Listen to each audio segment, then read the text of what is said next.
She had a system. That was the thing people never understood about Sloane Mercer. They saw the navy blazer, the gold crest on the breast pocket, the car keys dangling from her fingers. They saw a valet. They didn't see the system. Every car that rolled up to the Empire Grand, she clocked within 30 feet. Not just make and model. Engine sound. Suspension bounce. Whether the weight distribution sat heavy in the rear, which meant either a full trunk or armor plating. The hesitation at the wheel when a driver handed over keys. The way cologne could mask a lot of things, but never entirely masked fear. Sloane Mercer noticed things. She was 26 years old. She worked 3 jobs. She studied structural engineering diagrams on her break, folded up, tucked inside her uniform jacket, because the men at the valet stand would comment if they saw. She lived in Queens in a 3rd-floor walk-up that smelled like the neighbors cooking and sounded like the city refusing to sleep. She was the smartest person at the Empire Grand. Nobody knew that. That was also part of the system. On her break she sat on the staff bench around the corner, engineering diagrams spread on her knee, coffee going cold beside her. She was working through a stress fracture problem. A bridge support calculation her professor had assigned 2 weeks ago. She was 3 weeks ahead. Not because she was trying to impress anyone. Because the math was the one part of her life that was quiet. No noise. No hustle. Just structure. Load. Force. How things held together, and why they eventually didn't. Her phone buzzed. Her cousin Briar. Working late again? She typed back, always. Briar, one day you're gonna sleep. Sloane, one day. She folded the diagrams back into her jacket. Break was over. She turned the corner back to the valet stand just as 3 black SUVs appeared at the far end of the block, moving in a synchronized line that had nothing casual about it. She stopped walking. Counted them. Watched the spacing. Measured the distance between vehicles with the part of her brain that had been measuring distances since she was 9 years old and her Uncle Ronan had turned everything into a training exercise. Always know your exits, baby girl. Always know what doesn't belong. The SUVs pulled up. The doors didn't open immediately, a 2-second pause, the kind train security makes when they're sweeping sight lines before letting the principal exit. Then the center door opened. And out stepped Kim Dawn. She didn't know his name yet. She would learn it later. Right now she only knew what she saw, a Korean man in his late 30s, charcoal suit, no tie, the top button of his shirt open in a way that seemed less casual than controlled. He moved the way men move when they have never once in their adult life been told no. Not arrogantly. Just, certain. The certainty of a man who had shaped the world around him for so long he'd forgotten it hadn't always been that shape. He didn't look at anyone. That told her more than looking would have. The men who needed to demonstrate power looked at people. He didn't need to. The hotel manager materialized from nowhere, already bowing before his feet hit the pavement. Mr. Kim. Welcome back, sir. Your suite is. Dawn walked past him mid-sentence without breaking stride. One of his men, thick-necked, earpiece, the kind of stillness that came from training rather than peace, turned to Sloane and held out a key fob. She recognized the fob before she recognized the car. Mercedes-AMG S63. Matte black. The discretion of immense wealth, no chrome, no flash. Just mass and engineering and the quiet statement that it could destroy everything around it without trying. Park it close, the man said. Not aggressive. Worse. Indifferent. Of course, Sloane said. She took the key and walked toward the car. She was 3 steps from the driver's door when she stopped. Not because she thought. She stopped before thought. The body leading. There it was. Faint. Underneath the leather and the rain and the exhaust. A chemical smell with a bitter back note, almost sweet, almost wrong. Her Uncle Ronan's voice, 17 years old in her memory, that's the stabilizer, baby girl. Military composition. You smell that, you walk away slow. You don't run. You don't call attention. You think. She stood very still. She breathed through her nose. She let the smell tell her what it knew. She crouched. Adjusted her posture like she was checking a tire. Let her eyes go to the undercarriage. There. Magnetic mount. Military spec housing. 4-wire configuration running to a compact detonator. The LED was dark, no countdown active, which meant either it wasn't armed yet, or it was waiting on a remote signal, or it was motion triggered and the threshold hadn't been met. She didn't touch it. Her uncle had been clear, you don't touch what you don't understand. She stood up slowly. Straightened her jacket. Started back toward the entrance. Calm. Walk normal. Think. A motion trigger at rest wouldn't activate from footsteps. But an engine starting, the vibration, the shift in weight, that would be a different calculation entirely. She had 40, maybe 50 feet to the entrance. She covered them in 12 seconds. Don Kim was still in the lobby near the reception desk. One of his men was speaking to him quietly.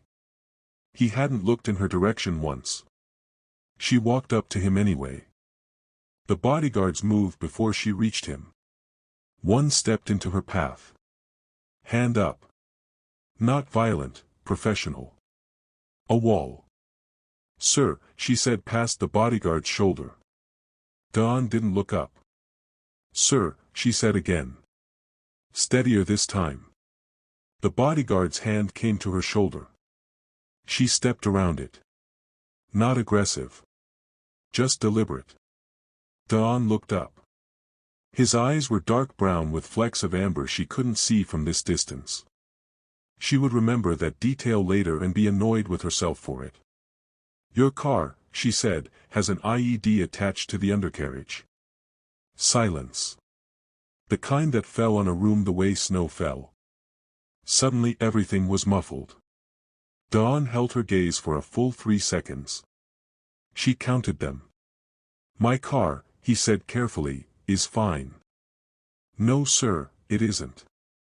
Her voice was the same temperature as the marble floor. Magnetic mount. 4-wire detonator. Military-grade housing consistent with C4 or Semtex composition. The LED indicator is dark, which suggests it's either waiting on a remote signal or it's motion-triggered. Starting the engine would be a significant risk. He stared at her. The bodyguard stared at her. The hotel manager, who had materialized somewhere behind her left shoulder, was making a sound like a kettle deciding whether to boil. Who are you? Dawn said. Sloan Mercer. Valet. Your car is the matte black S63 currently parked 11 feet from the entrance. And you identified an explosive device. Yes, sir. Because. My uncle was EOD. Army. Afghanistan, 2 tours. He spent 12 years teaching me what he knew because he said knowledge was the only inheritance that couldn't be taken away. Dawn studied her face for another 3 seconds. She felt the study. It was like being assessed by something old and precise. Then he said one word to his security chief. Korean. Fast. The lobby shifted. Subtly. The way pressure shifts before weather changes. His team moved, some toward the door, 2 on phones, one guiding guests back from the entrance with the firm gentleness of people trained for exactly this. Don himself walked toward the entrance. He paused at the door and looked back at her. Show me. She showed him. They stood 6 feet from the car, not close enough to affect any motion sensor, while his security chief knelt with a flashlight and confirmed what she told him. The confirmation took 40 seconds. When the man stood up, he spoke to Dawn in Korean. Short sentences. Don's jaw moved the way it moved when a man was controlling what his face wanted to do. He called someone. 2 minutes of Korean she couldn't follow. Hung up. Private EOD team. 8 minutes, he said. Not to her. To the air. Then he looked at her. And this time it was different. The first look had been the look of a man evaluating a claim. This was the look of a man who had updated his understanding of something and was still processing what that meant. Your uncle taught you to identify C4 by smell, he said. And visual markers. And the sound a detonator wire makes against a magnetic housing when the car's suspension settles. You heard it. When I approached the car. A faint tick. You only notice it if you're listening for things that don't belong. He was quiet for a moment. Why were you listening? She looked at him. The honest answer was complicated. The honest answer was, because she always listened. Because a girl from Detroit who grew up the way she grew up didn't survive by talking. She survived by paying attention. Because, she said finally, it's the job. The EOD team arrived in 7 minutes. They worked in silence with equipment that didn't exist on any public inventory list. The team leader spoke to Dawn quietly when they were done, holding an evidence bag that contained the disarmed device. Dawn listened. Nodded once. Said something short and flat. The team packed up. We're gone in 4 minutes. He turned back to her. C4. Remote detonation. Professionally installed. The device was set to arm at 10:15 p.m. He checked his watch. 13 minutes from now. Sloane felt the cold move through her that she hadn't let herself feel before.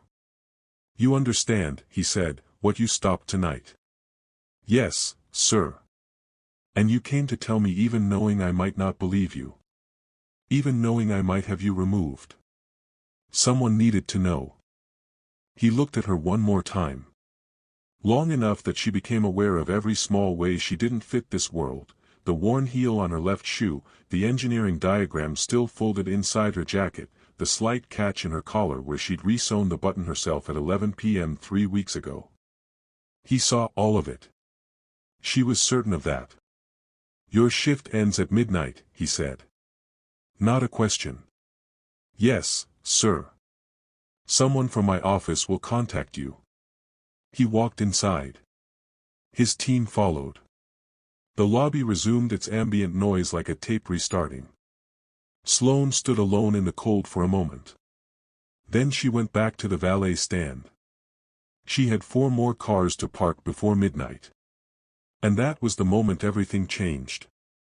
But what neither of them understood yet, what would take months and pain and the dismantling of everything they'd each built around themselves, was exactly what had changed, and why. There are stories about luck. About being in the right place. This isn't one of those. This is a story about a woman who spent her whole life learning to notice what everyone else walked past.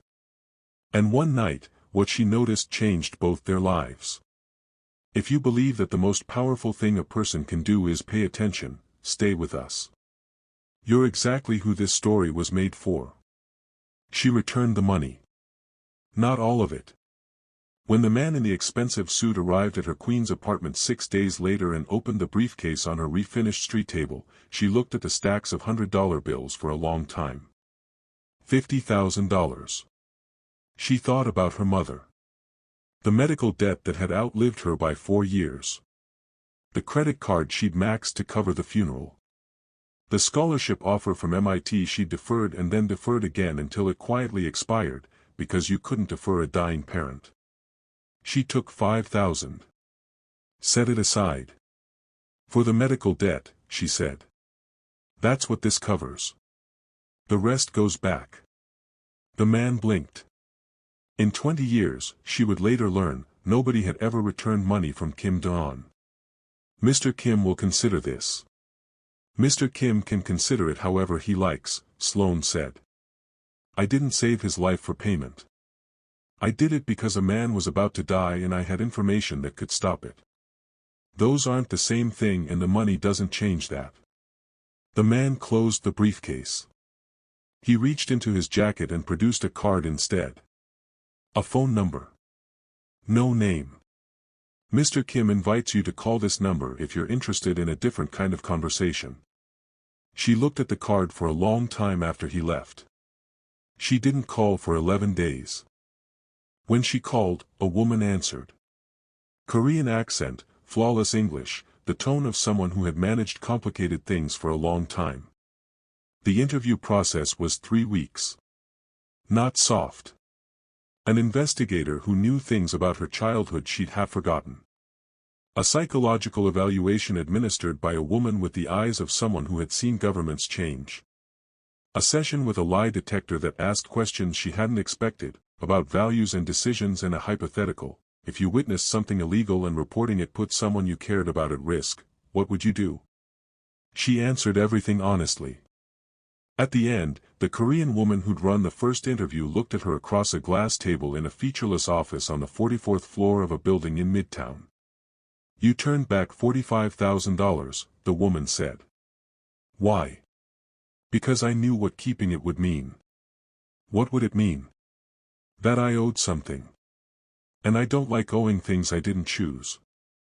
The woman wrote something down. Mr. Kim wants to offer you a position as a security and risk consultant. Events. Site assessments. You'd report to Sullivan, his security director. $120 to start. Educational stipend on top, any accredited program. Sloane thought about the diagrams folded inside her jacket. I want to finish my engineering degree, she said. Columbia. Not remotely. Actual classes. That can be arranged. And I'm not available Tuesdays and Thursdays before noon. The woman looked at her over her glasses. Those would be your class days. Yes. Agreed. She gave her notice at the warehouse. Kept the diner job for 3 more months because she wasn't the kind of person who burned a bridge before she knew the new ground was solid. The first event Sullivan assigned her was a real estate closing dinner at a private club in the West Village. 12 people. Low risk. She was there to observe the security layout, not report threats. She wore her own clothes. A black dress she'd bought second-hand and altered herself. She sat at the end of the bar with a soda water and watched the room with the same expression she used to watch the valet stand, present, but invisible. Sullivan stopped beside her at 9 p.m. Good, he asked. The fire exit behind the kitchen is propped open, she said. Has been since I arrived. Whoever propped it stepped out for a cigarette and didn't come back, which means they didn't come in the front, so they either left, or they're still on premises. Also, the man at table 3 has been to the bathroom 4 times in 90 minutes. Either a medical issue or he's talking to someone he doesn't want anyone to see him talking to. Sullivan was quiet for a moment. The man at table 3 is an FBI informant, he said. We know about him. The exit, I didn't notice. He walked away without another word. That was the most Sullivan would ever say that meant well done. She didn't see Dawn Kim for 6 weeks. He was there in the background of her new life, the signature on her contracts, the names Sullivan reported to, the reason her salary appeared in her account every 2 weeks. But not present. The first time she saw him again was at a site assessment for a gala he was hosting at the Met. He was standing in the empty venue with an architect and a lighting designer, discussing sightlines. She was walking the perimeter with Sullivan, noting security gaps. He saw her across the Egyptian wing. He didn't wave. Didn't acknowledge her. His gaze paused for exactly 2 seconds, the same as the first night outside the hotel, then returned to the architect's drawings. But something about the way he returned to the drawings. She noticed it the way she noticed everything. The fractional pause. The recalibration. He knew she was there. He'd known before he looked. She filed that away and kept walking. The gala itself was 3 days later. 800 guests. The Met transformed into something between a dream and a demonstration of how much money could change a room. Sloane wore the midnight blue dress Sullivan's team had sent over. Silk. Cut precisely. The kind of dress she would never have chosen for herself, but that fit like it had been made for her body, which it had. The stylist had asked for her measurements 2 weeks prior. She had worked the event for 90 minutes, circling, watching, noting, when Dawn appeared at her elbow. Not a brush. A deliberate stop. "Walk with me," he said quietly. She kept her expression even. Fell into step beside him. They moved along the north gallery away from the density of guests. "You wrote in your assessment," he said, "that the east entrance has a structural vulnerability." "Yes. My architect says you're wrong." "Your architect is measuring load distribution from the surface. The problem is in the subbase. The entrance canopy is cantilevered. It relies on the anchor bolts in the exterior wall for tension support.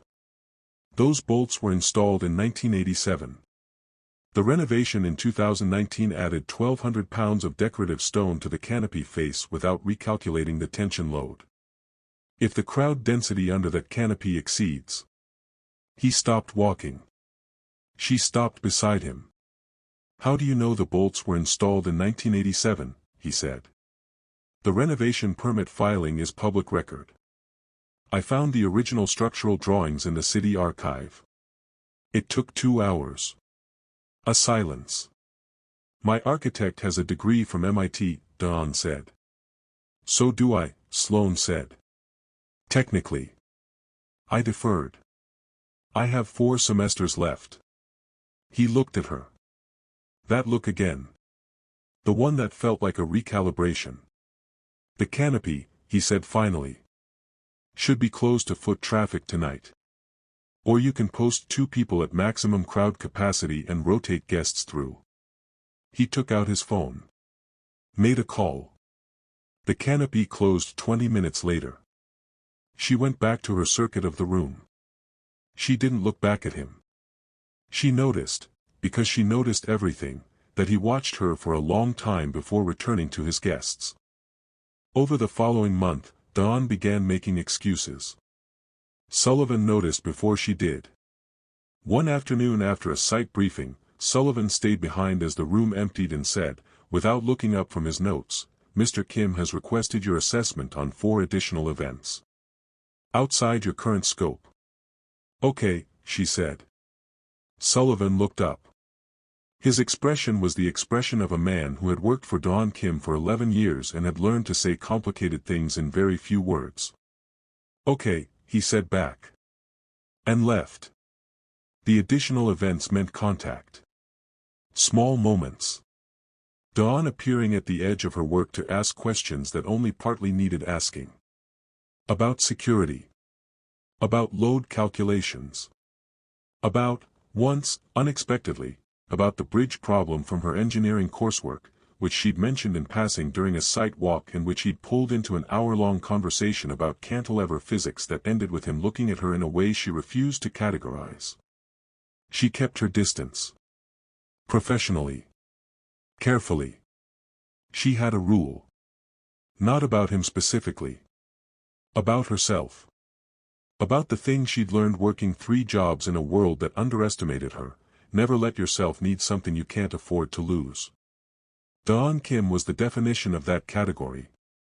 Then, 8 weeks in, she understood something she'd been choosing not to understand. It was a Thursday evening. Late. She'd stayed after a security briefing to finish a calculation she'd been running in her head during the meeting. The office had emptied. She was at the conference table with her notebook and the cold coffee she'd forgotten to drink. Dawn's office light was still on at the far end of the hall. She hadn't noticed until she stood to leave. She gathered her things. She was passing his office when she heard him speaking Korean. Fast. Low. The tone of an argument you'd been in before and were tired of having. She didn't stop. She kept walking. But she heard 3 words she recognized. Iyama. Mother. Jailhun. Marriage. Anya. Sit down. She knew just enough Korean from working at a restaurant years ago. Not enough to follow the conversation. Enough to understand the architecture of it. She went home. She sat by her window with her vanilla body lotion and her good coffee, and she thought about the architecture of that conversation for a long time. She was sensible. She knew what she was and what she wasn't in that world. She knew the distance between the girl who resewed her own buttons at 11 p.m. and the world where you discussed arrangements over the phone in a glass office overlooking Manhattan. She was sensible. She just also noticed things. And what she'd noticed over 8 weeks, in accumulating small details that she'd been consciously not cataloging, was that Dawn Kim looked at her the way structures looked under load. Like something in him was recalculating. She drank her coffee. She was very, very sensible. For now. The dinner was not on her schedule. She got the call from Sullivan at 7:40 p.m. A Michelin-starred Korean restaurant in Midtown. 12 guests. Late addition to her calendar. Level of concern, she asked. Moderate. One guest profile flagged. You'll know him when you see him. She arrived at 8. Dressed for work, clean but unremarkable. She was positioned at the bar with a line of sight to the private dining room through the glass partition. She saw the 12 guests. She recognized 3 of them from prior briefings, 2 venture capital men and a shipping magnate. The others she catalogued by behavior, how they held their glasses, whether they checked the room or their phones, whether they ate or just moved food. Dawn arrived at 8:15. Black suit. He moved to the head of the table without the performance of it. The table organized itself around him the way planets organized around gravity. She was halfway through her soda water when the flagged guest arrived. He was 63. She'd done the math from the intel Sullivan had dropped her. Park Sung-jin. Chairman of PSJ Holdings, or what remained of it. A man who had built a shipping empire across 3 decades, who had donated to universities and hospitals, whose name was on a wing of a children's cancer center in Seoul. He was also a man who had trafficked people in shipping containers on routes that ran beneath the legitimate cargo for 20 years. Dawn's dismantling of PSJ Holdings had taken 4 years. Methodical. Legal. Complete. 6 months ago the bankruptcy filing had gone through. 2 of Park's senior executives were pending federal indictment. The empire was rubble. Park walked into the restaurant with the expression of a man who had nothing left to lose and had made a decision about what to do with that. Sloane was already off the bar stool. She signaled Sullivan. Emergency code. Then she walked toward the private dining room. Park pushed through the door to the private room. The table went silent. Kim Dawn. Dawn set down his glass. His face didn't change. But she saw his right hand move under the table edge, the signal she'd learned to read over 2 months. Security, stand by. Chairman Park, Dawn said. The courtesy was precise and cold as surgical steel. This is a private dinner. You took my company, Park said. His Korean accent thickened when he was emotional. You took 30 years. You took my son's futures. You took my father's legacy. I took a criminal enterprise apart, Dawn said. The legitimate business, Chairman Park, you dismantled yourself when you decided cargo containers were a profitable way to move human beings. You think you are so clean. Park's voice dropped. Quieter was worse. You think because your hands are smoother than mine, they are cleaner. You forget that I knew your father. I knew who he was before he became what you made him into in your memory. The table was very still. Dawn said nothing. That nothing was a kind of speech. Your father was my friend, Park said. For 30 years, my friend. And you spent 20 years dismantling everything he. My father, Dawn said, very quietly, is not a conversation you are entitled to have. Park's hand moved toward his jacket. Sloane was through the door. 3 steps. She placed herself between Park and Dawn, close enough to Park that his hand stopped. "Sir," she said. Her voice was even. She was not even remotely even inside. "I'm going to need you to keep your hands where I can see them and step back from the table." Park looked at her. The specific look of a powerful man looking at a woman who has just inserted herself into a situation he considers none of her business. "Who is this?" he said. Not to her. To the room. "My name is Sloane Mercer," she said. "And this dinner is over, sir. Please step back." Park looked past her at Dawn. His expression shifted into something she couldn't fully read, something that was grief and calculation and a kind of terrible recognition. "Is this her?" Park said softly. In English. To Dawn. "A beat. That's the one who saved you." Park's voice lost its heat. What replaced it was colder. "Good. Now I know where to look." He withdrew his hand from his jacket. Reached into it slowly. Produced a phone. Set it on the table in front of Dawn. "Your father's letters," he said. "The ones he wrote before he died. I kept them because I thought one day you'd be ready to know who he actually was. I'm leaving them with you now because where I'm going, I won't need them." Then he turned and walked out. "Where I'm going." The dinner ended quietly. Guests dispersed within minutes, reading the room with the survival instincts of people who navigated powerful spaces. Sullivan met them in the corridor. "Park checked into a hotel in Midtown at 6 p.m., Sullivan said. "He has no return flight to Seoul on any manifest we can find." Dawn held the phone Park had left. He hadn't looked at it yet. "Find him," he said. "Don't touch him. Just find him." Sullivan nodded and left. The corridor was empty. The restaurant sounds, dishes, music, the murmur of other dining rooms, felt very far away. Dawn looked at Sloane. She was still in the professional stance she'd maintained since the dining room. Shoulders back. Hands loose at her sides. The stance of someone who'd returned to work mode and intended to stay there. "You put yourself in front of him," Dawn said. "Yes. I didn't tell you to." "No. You should have let my security handle it." "Your security was 40 feet away and he was moving his hand. And if he'd had a weapon? Then I'd have dealt with that." The words came out without calculation. She heard them land and chose not to take them back. Dawn was very quiet. "Sloane," he said. And the way he said her name was different from every other time he had said it. There was something underneath it. Some structural weight. "Don't," she said. Quietly. "Don't say what you're about to say." "Why?" "Because I work for you. And you're in some kind of pain right now about whatever those letters are. And I don't want anything said in a corridor at 10 p.m. under those conditions." He held her gaze. She held it back. Then he nodded once, the way he nodded when he'd received information he intended to file and act on. "Good night, Sloane."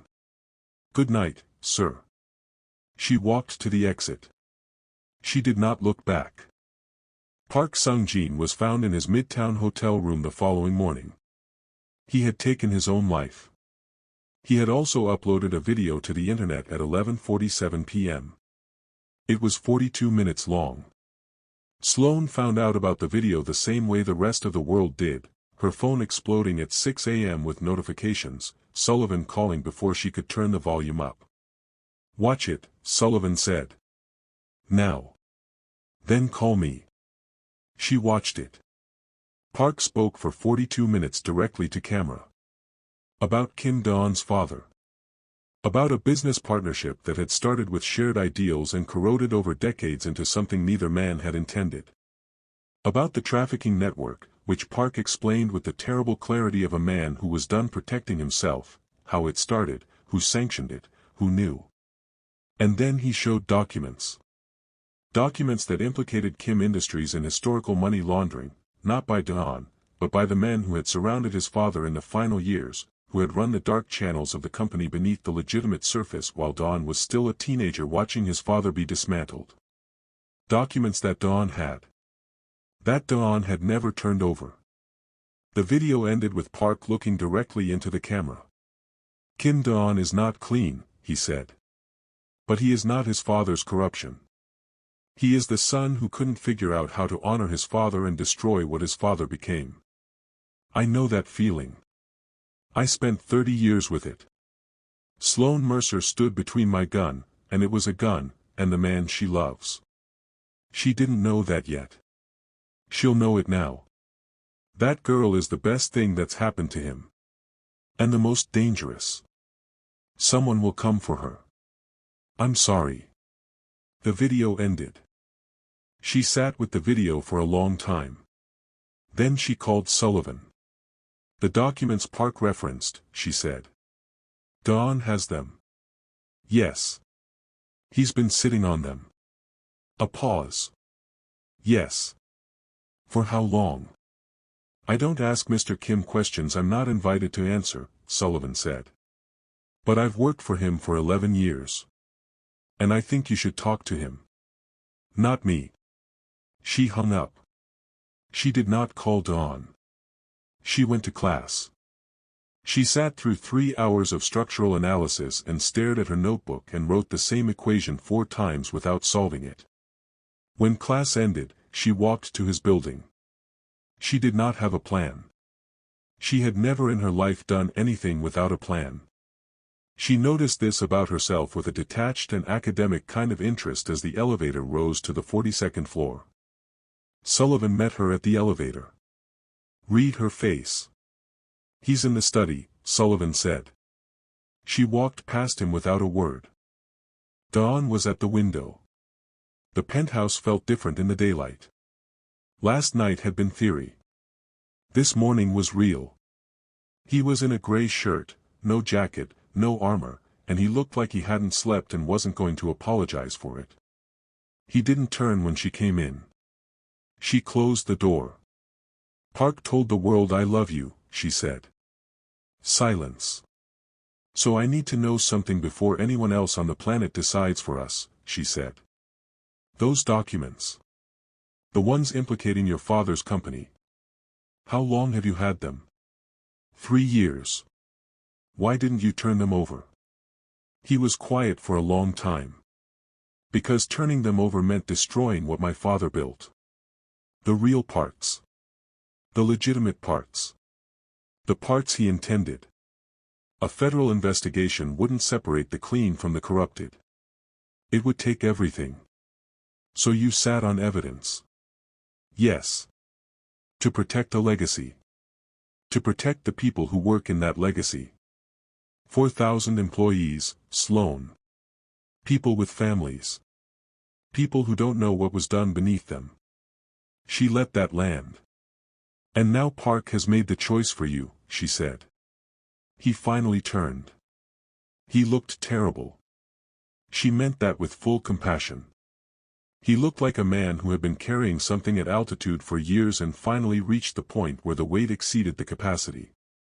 Park's video will trigger an investigation regardless, she said. You know that. Yes. So the question isn't whether you lose it. It's whether you choose to. Something shifted in his face. There's a difference, she said, between having something taken from you and giving it up. I know that better than most. He stared at her. MIT, he said. He meant the scholarship. He meant the giving up. My mother was dying and I had a choice, she said. I chose her. I didn't lose the degree. I chose something I valued more. It cost me. I've never regretted it. Those are different things.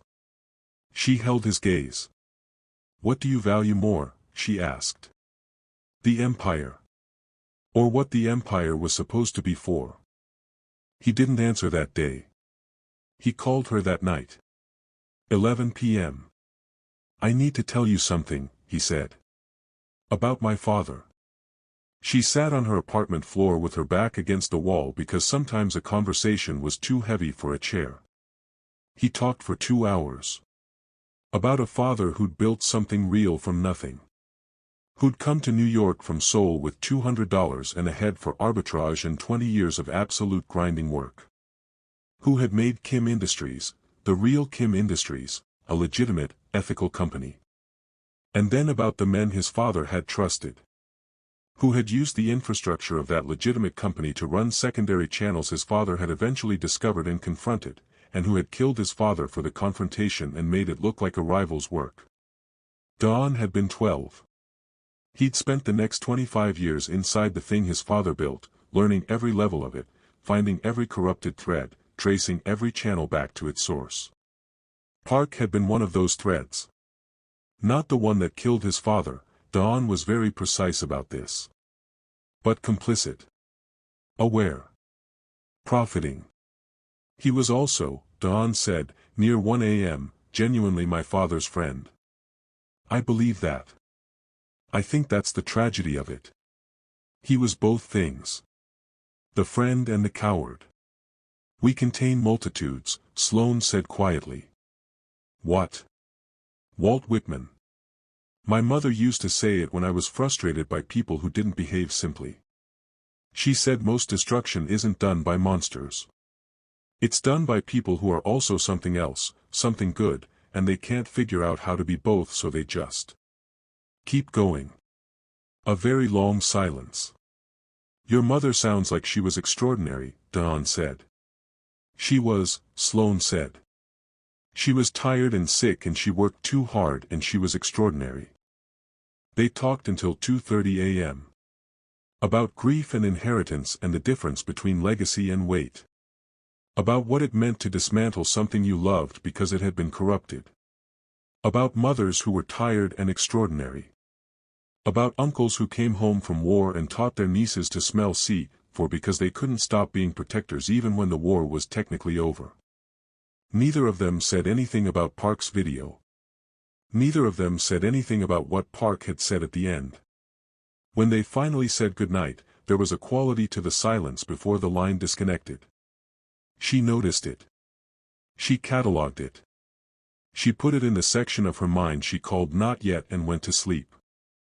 The threat arrived 9 days after Park's death. Not to her apartment this time. To her Columbia classroom. She arrived for her Tuesday 9 a.m. structural analysis lecture and found an envelope on her desk. Inside, a single photograph. Taken from outside, through the window.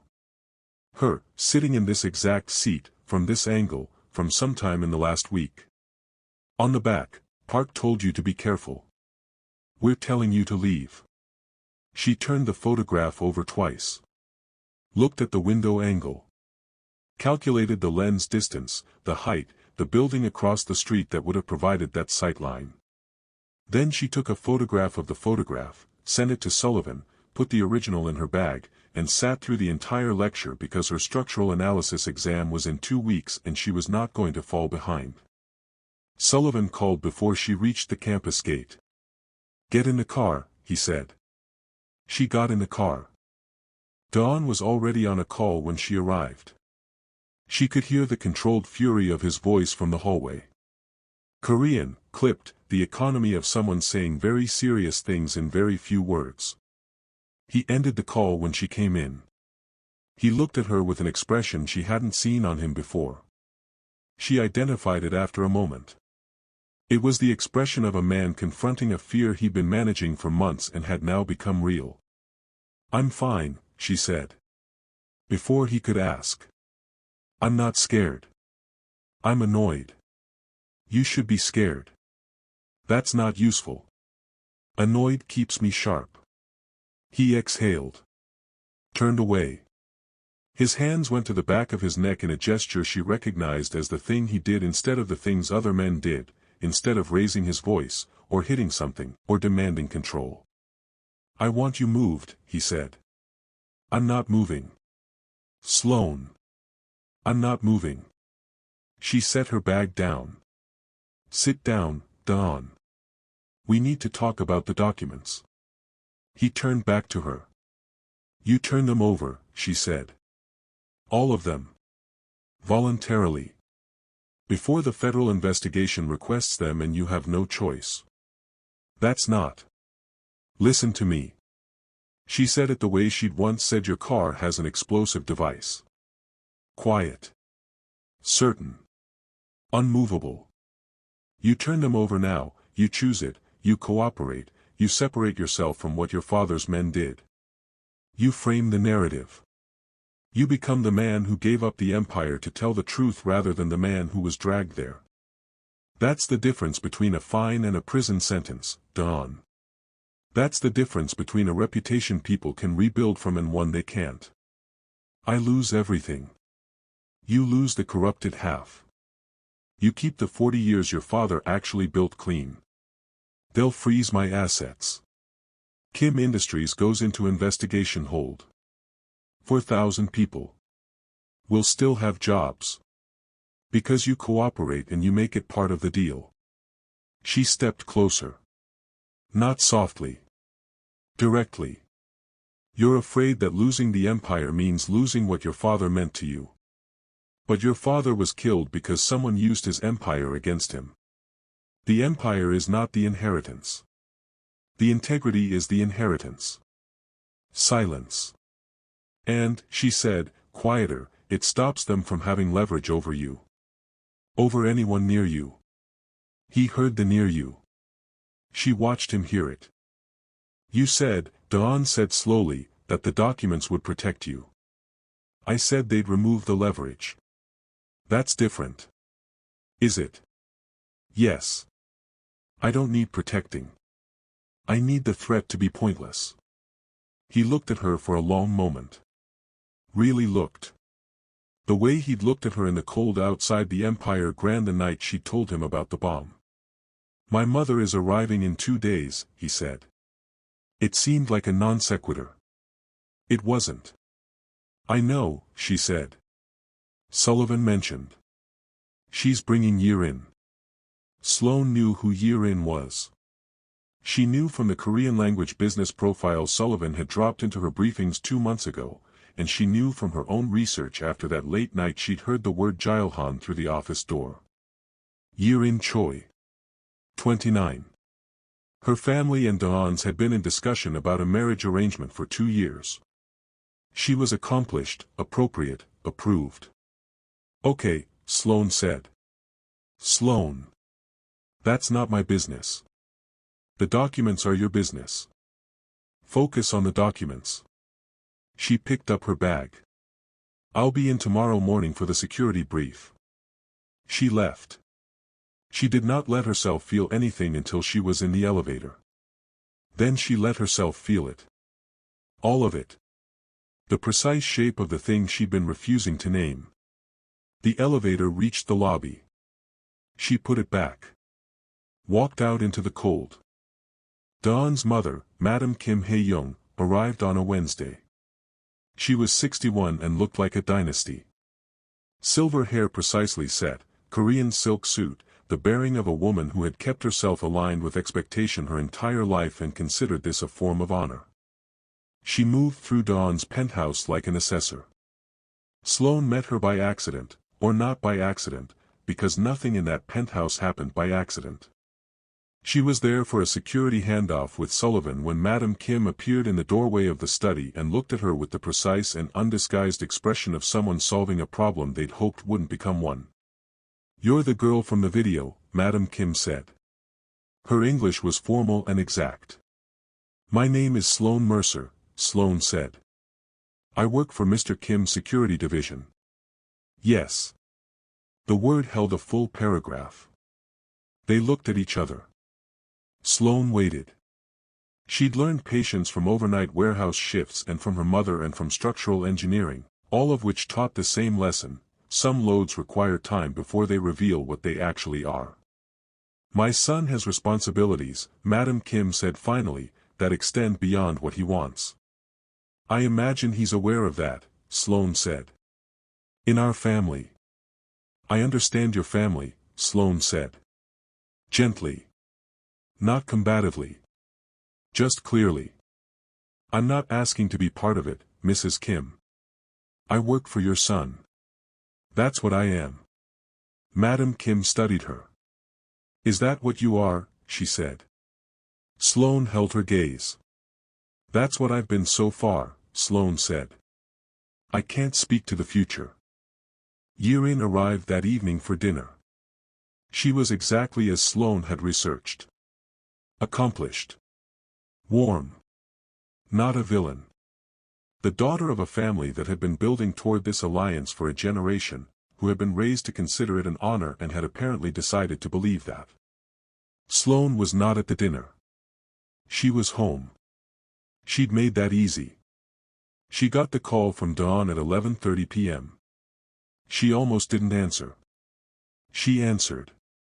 My mother asked me tonight, he said, if what Park said in the video was true. She said nothing. I told her, he said, that Park saw something I hadn't been ready to see yet. Sloane was very still. She asked what that meant. I told her it meant I had to figure some things out before I could answer her properly. That sounds like a non-answer, Sloane said. It was a non-answer, he agreed. But it was an honest one. Which is further than I've gotten in a long time. A silence that had weight. The documents, he said. I'm calling my lawyers in the morning. She exhaled. Slowly. The breath of someone who'd been holding something. Good, she said. It will take months. The investigation. The asset freeze. Kim Industries will be in hold. It will be, he paused. It will be visible. I will be visible. Everything I've been managing carefully for 20 years will be visible. Yes. I'm afraid. She didn't rush past that. She let it be what it was. A man who had built all of his architecture around never needing to say that word. I know, she said. The last time I was afraid, he said, I was 12 years old. I know, she said again. Softer. Sloane. Get some sleep, she said. Call your lawyers in the morning. I'll be there for the security brief at 9. She hung up before he could say what he was building toward. She needed him to say it when he was ready. Not when he was afraid. Two people. Different worlds. One holding evidence that would destroy his own empire. One who told him to give it up anyway. This is what it looks like when love isn't something that happens to you, when it's something you choose, fully knowing the cost. If you need to know what comes next, stay. The hardest part is still ahead. He submitted the documents on a Thursday. He walked into the U.S. Attorney's office with his lawyers and 4 bankers' boxes of financial records and the phone Park had left him at the dinner table, which contained a voice memo, his father's voice, 23 years old on the recording, describing exactly what had been done to his company and by whom.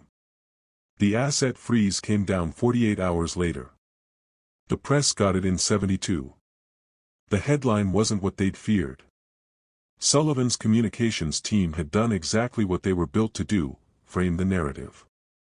The story that ran was, Kim Dawn turns over decades of evidence in voluntary cooperation, names executives behind father's death.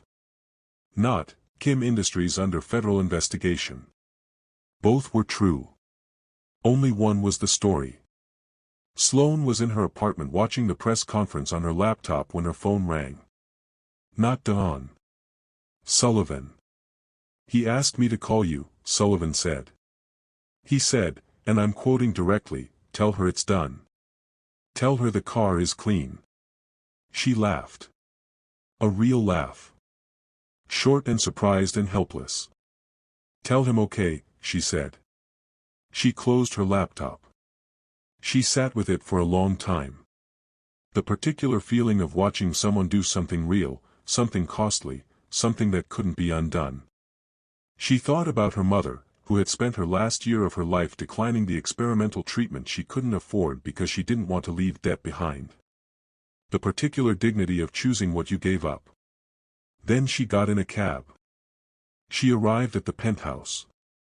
Sullivan let her up without calling ahead. The apartment was different. Not different arranged. Different emptied. The Basquiat that had hung in the entry hall was gone, a rectangle of slightly different paint color where it had been. The glass shelves in the living room were half bare. The seizing agents had been careful, but they had been thorough. Don was sitting at the kitchen table. Not in his office. Not at the window with the city spread below him.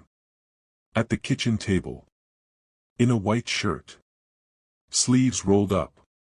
A cup of coffee going cold.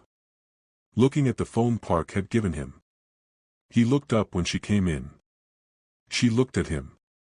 He looked at her. "How bad?" she said. "Bad." He said it simply. Without the management of it. The Basquiat is gone. The accounts are frozen pending review. Kim Industries is in operational hold. 4,000 employees on temporary leave with full pay. I moved that cash before the freeze. I was precise about the sequencing. They're protected. She nodded. My mother, he said, called me 11 minutes after the press conference aired. I have not yet returned her call. She'll come around. She will not come around, he said. She will be furious for a precise period of time, then she will reorganize her understanding of the situation, and then she will find a way to tell me I did the right thing without saying those words. That is how my mother operates. It takes about 6 weeks. Sloane almost smiled. She kept it in. Year in? She asked. Her family released a respectful statement this morning withdrawing from all discussions. Sloane sat down across from him at the table. They were quiet for a while. She looked at the phone Park had left him. Have you listened to all of it? The recording? Yes. 3 times. Was it what you needed it to be? He thought about this. The particular honesty of a man who had gotten used to being honest with her over months of late calls and corridor conversations. My father, he said, was not the man I needed him to be when I was 12. He was a man who made a real thing and then made real mistakes and then tried to correct them and was killed before he could. A pause. The recording is him doing the correcting. Trying to. It's incomplete. He knew he might not survive it. He was documenting what he knew. So you finished what he started, Sloane said. Dawn was quiet. You spent 25 years finishing what he started. He looked at the table. You have been the most terrifying thing, he said finally, that has ever happened to me. She raised an eyebrow. Not like that, he said. Like, he stopped. Tried again. I've had security threats. People who wanted me dead. Corporate enemies who tried to dismantle everything I'd built. None of it touched the architecture of how I understood myself. You, he looked up. You have been renovating me for 8 months and I keep not stopping you. She felt the warmth of it move through her. She kept her face still. That's not renovation, she said. That's just someone paying attention. Nobody has paid attention to me since I was 12 years old. She held his gaze. Dawn, she said. Yes. I'm going to need you to say what you're actually saying. Because I pay very close attention, as you know, but I need you to say the actual words. He looked at her for a long moment. I'm in love with you, he said. I've been in love with you since you walked back across that lobby at 9:47 p.m. to tell me something I could have died not knowing. I am in love with the way you keep my structural engineering reports and fight with my architects and drink your coffee like it's the one good thing in a difficult day. I am in love with the fact that you gave back $45,000 because you didn't like what keeping it would mean. I am in love with you and I have been terrified of it and I have been managing it and I would very much like to stop managing it. The kitchen was very quiet. I'm in love with you too, she said. Straightforwardly. Because she was a structural engineer and a woman who'd grown up learning that the simplest load path was always the most efficient. I've been refusing to call it that for 4 months. It hasn't helped. He exhaled. The sound of a structure releasing load. I don't have an empire right now, he said. I know. I have a frozen corporate entity, a federal investigation timeline, and one apartment that isn't seized because it's residential. Dawn.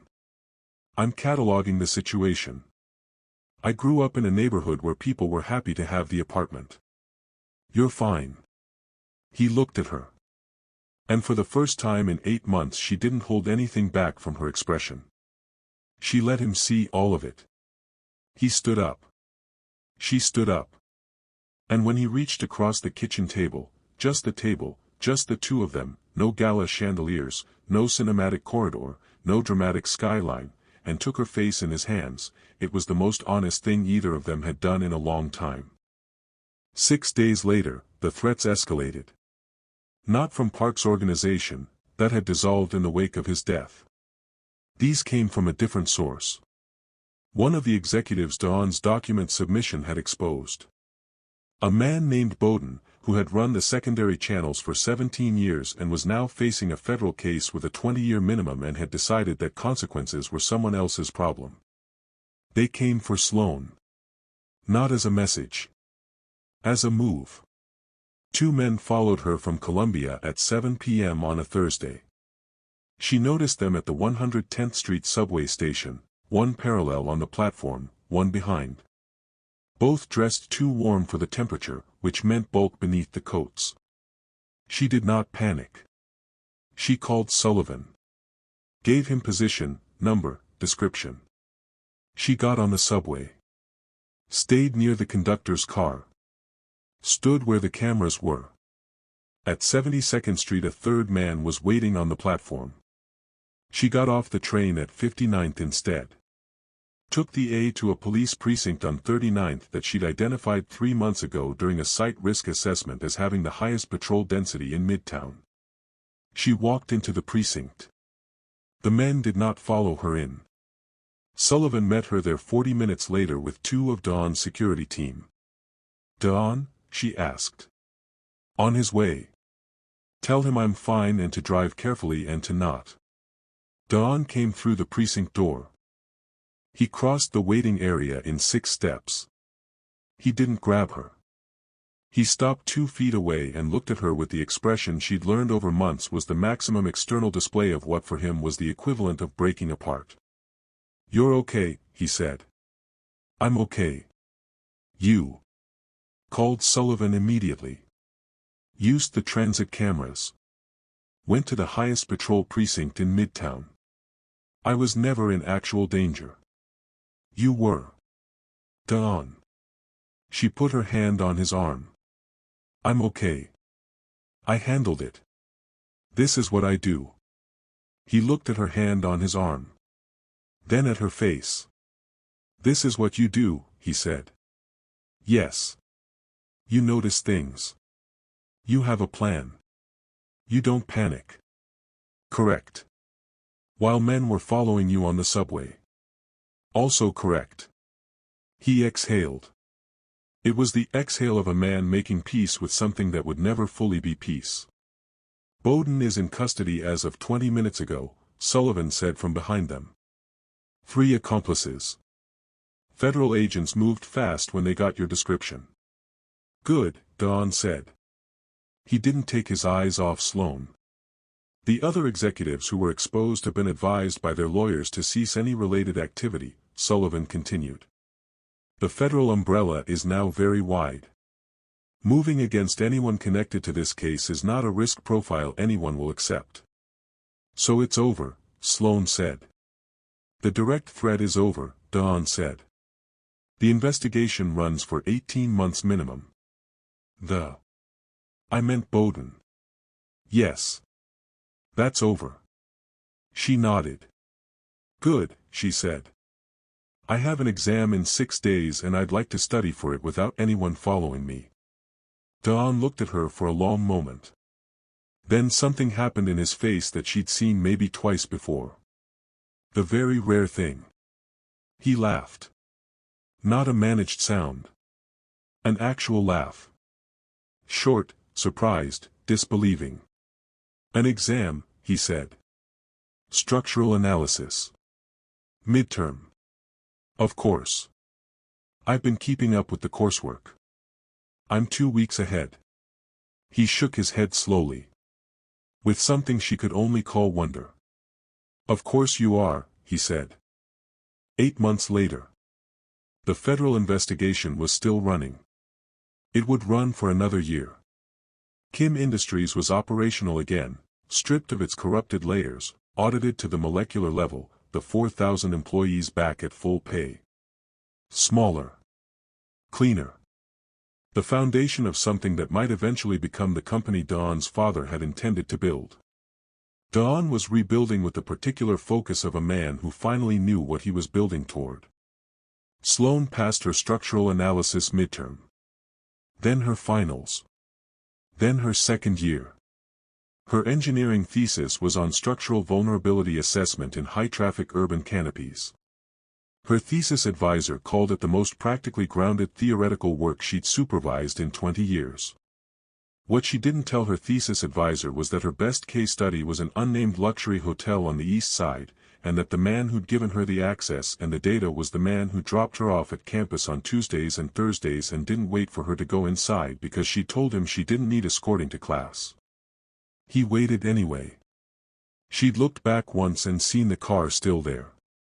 She'd filed that. Quietly. Under the same category as the way he took her coffee order exactly right every time without asking. The way he cleared his schedule for her exams. The way he'd called her mother's oncologist, 3 years gone, nothing to be done, but he'd called anyway because he'd wanted to understand what she'd been through, and then hadn't mentioned it until she found out from the oncologist's office. "You called Dr. Reeves," she'd said. "Yes." "Why?" "So I could understand. So I wouldn't say the wrong thing." She'd looked at him for a long time after that. "You're trying very hard," she'd said. Not a criticism. An observation. "Yes," he'd said. Simply. She'd reached across and put her hand on his. "Just for a moment." "I know," she'd said. "I see it." The Empire Grand Hotel held its annual winter charity gala in December. Different from the one 8 months ago. Different in what it meant to both of them. Sloane was there as a guest. Not working security. Not observing from a corner. Sullivan's team had that covered, and Sloane had been very clear, "I'm going as a person tonight, not as an asset." She wore the midnight blue dress. The same one from 14 months ago. She'd had it cleaned and pressed. The stylist had offered to replace it with something new. She'd said no. She wore the same dress because she understood symbolism. Because the same dress worn in a different context meant something about continuity. About the distance you traveled on the same road. Dawn met her at the entrance. He looked at the dress. She watched him recognize it. He didn't say anything. He just extended his arm. She took it. They walked in. His mother was there. 6 weeks. Exactly as Dawn had predicted. Madam Kim Hae-young was at the gala because she had reorganized her understanding of the situation, and because she had been present at every major Kim Industries event for 30 years and was not about to stop now. She found Sloane near the East Wing. "Your thesis," she said without preamble. "Dawn sent me a copy." Sloane blinked. Dawn had not mentioned this. "The canopy assessment work," Madam Kim continued. "We have a building project in Seoul. Our structural engineers have been wrestling with a similar load distribution problem in the atrium design." A pause. The pause of a woman spending a currency she didn't give freely. "Your methodology is very sound." Sloane looked at her. Madam Kim looked back. They were not going to hug. They were not going to become friends in this moment. But they were two women who understood each other with the clarity of people who communicated in assessment rather than performance. "Thank you," Sloane said. "Don't thank me. Send me the appendix data. My engineers have questions." She walked away. Dawn appeared at Sloane's shoulder 30 seconds later. "You sent your mother my thesis," Sloane said. "She asked what you did." "You told her to ask about the thesis specifically." "I told her to look at what you'd actually built." How she looked was her business. A pause. She approved of the cantilever methodology. High praise. "From my mother?" Unprecedented. The gala went on. The chandeliers. The orchestra. The accumulated wealth of a room full of people who moved the world around. At 10 o'clock, Dawn found her on the edge of the East Terrace. She'd stepped out for air. The city was laid out below, the grid of lights, the geometry of it, the load distribution of 2 million lives pressing down on the infrastructure she'd spent 2 years learning to read. "You're calculating something," he said. "The terrace rail," she said. "The anchoring bolts on the east end have a stress pattern that suggests they weren't." She stopped. Looked at him. "Sorry. Occupational hazard. Don't apologize." He stood beside her at the rail. "Is it a real problem?" "Not tonight. I'll write it up." "Of course you will." They looked at the city. She became aware, in the specific way she became aware of things, that he had something in his jacket pocket. She'd noticed the weight of it when he'd taken her arm at the entrance. Had noticed him touching the pocket twice during the evening. Small checks. Unconscious. "Dawn," she said. "Yes." "Whatever is in your jacket pocket." He was quiet. "You've touched it 4 times tonight." 3 times. 4. The entry hall, the bar, the ballroom doorway, and 2 minutes ago. He exhaled. "I have been," he said carefully, trying to find the right moment. "For several months." "There's no right moment," she said. "There's just the moment." A pause. "This might not be." "Dawn." He turned to face her. She turned to face him. He reached into his jacket pocket. A ring. Sapphire, midnight blue, in a simple platinum setting. Not decorative. Precise. The kind of ring made by someone who understood that the right structure needed nothing added. "I had it made 3 months ago," he said. "I've been waiting for the investigation to stabilize. For the company. For conditions to be perfect," she said. "Yes. There are no perfect conditions," she said. "There is just a load-bearing decision and the moment you make it." He looked at her. That look. The one she'd been cataloging for 14 months. "Sloane Mercer," he said. "The woman who smelled a bomb I couldn't smell. Who gave back $45,000. Who sat through a structural analysis exam 6 days after being followed on the subway. Who told me to give up my empire because integrity was the inheritance." He paused. "I would like to spend the rest of my life being the person who listens to you. If you'll have me." She looked at the ring. Looked at him. "Yes," she said. Simply. The simplest load path. He slid the ring onto her finger. The sapphire caught the city light. Midnight blue. She'd worn that color the night they met, the night she'd crossed a lobby to tell an impossible man an impossible thing, the night she'd refused to be invisible. She was still that woman. She would always be that woman. She just wasn't alone anymore. He kissed her. Not like something from a film. Like something real, the way real things felt, which was warm and imperfect and better than any version she'd imagined, which was the specific quality that made something true. Below them, Manhattan ran its grid. Above them, the Empire Grand Hotel's canopy held against the cold. She made a note about the anchoring bolts. She would write it up in the morning. 2 years later. Sloane Mercer Kim graduated Columbia at the top of her cohort. She had job offers she didn't take because she opened her own firm instead. Structural risk assessment. Urban infrastructure. She hired 4 engineers from her cohort, including a woman named Un Sol who'd worked 2 jobs through graduate school and had the kind of eyes that noticed things.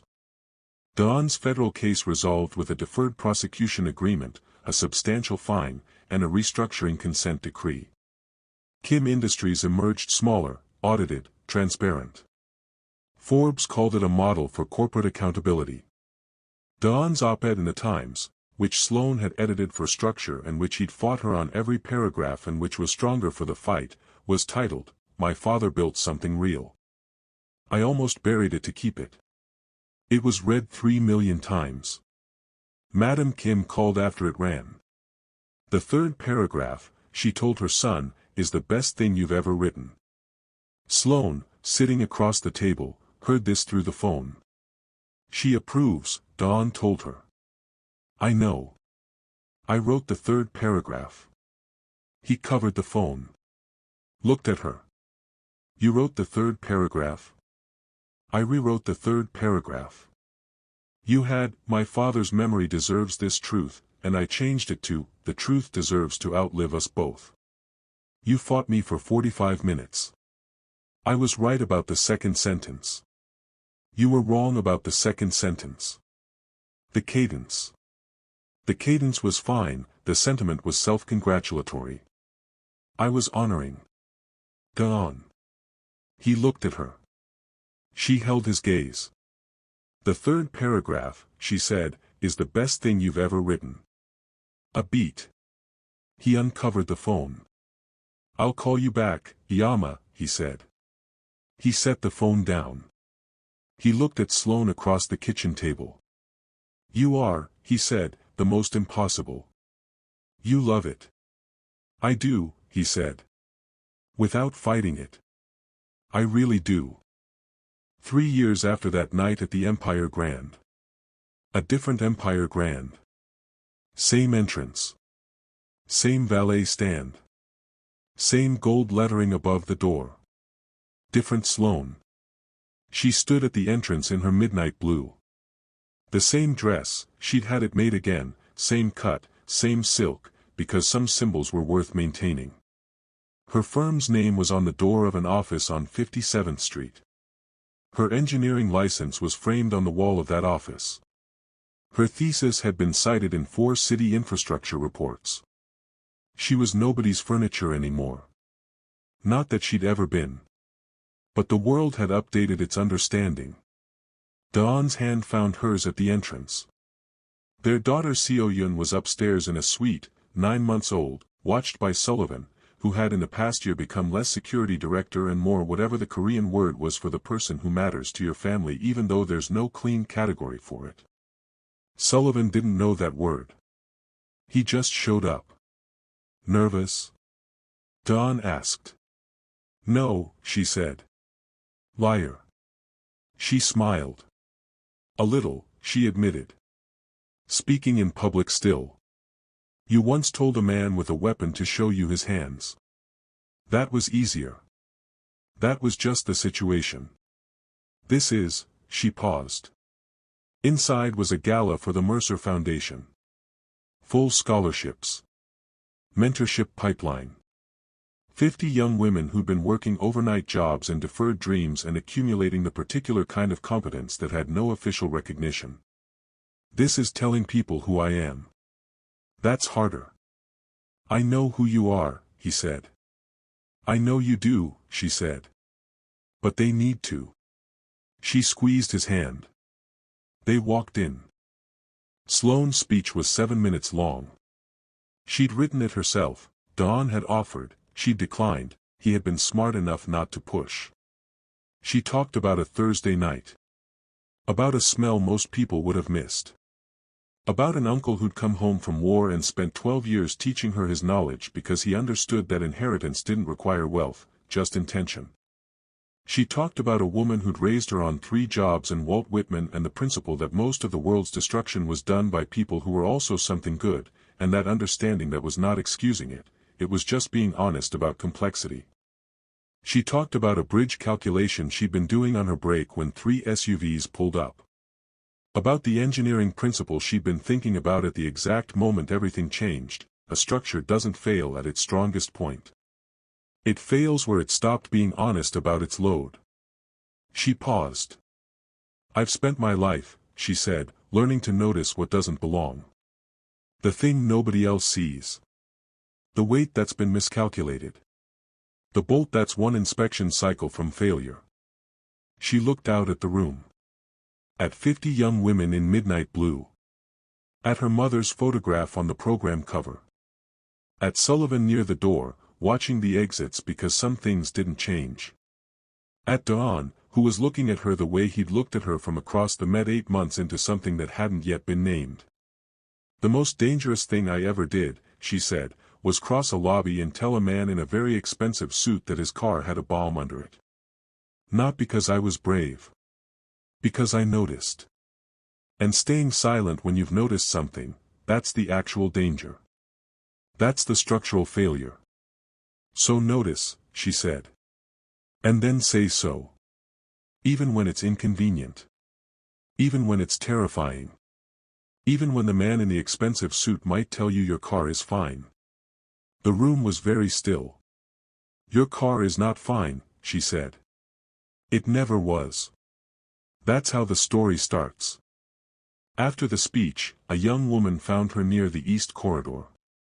Maybe 21. Braids pinned back. A dress that had been pressed very carefully. The worn heel of someone who was making things work. Miss Mercer, she said. My name is Marin. I work a valet stand downtown. Sloane looked at her. I applied to the foundation scholarship. I haven't heard back yet, but I wanted to, I just wanted to tell you. I drove a car yesterday and I noticed the tire pressure was wrong on the left rear. Not wrong like it needed air. Wrong like the axle had a stress issue. I told the driver and he was annoyed and said his car was fine. She paused. Was it fine?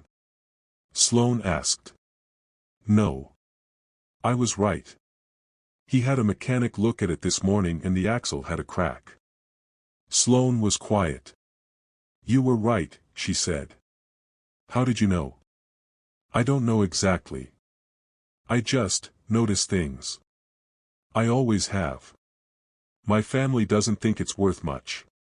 What would you study, Sloane said, if someone told you it was worth a great deal?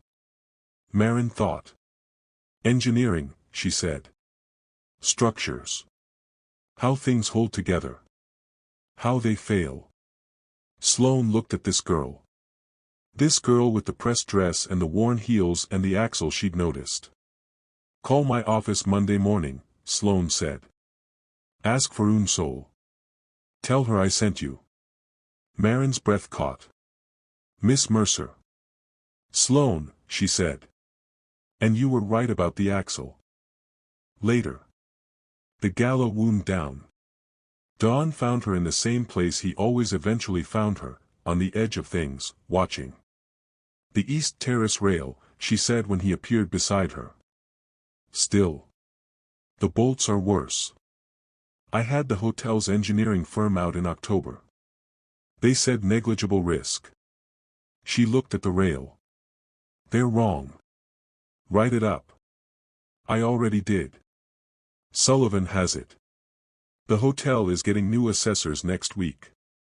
She paused. Different firm. He looked at her. You fired their engineering firm, he said. I recommended a different assessment company. One whose senior engineer actually looks at bolts. She glanced at him. How's Seo-yun? Asleep. Sullivan sang her to sleep. Sullivan sang. Apparently he knows a Korean lullaby. He claims he doesn't, but I heard it.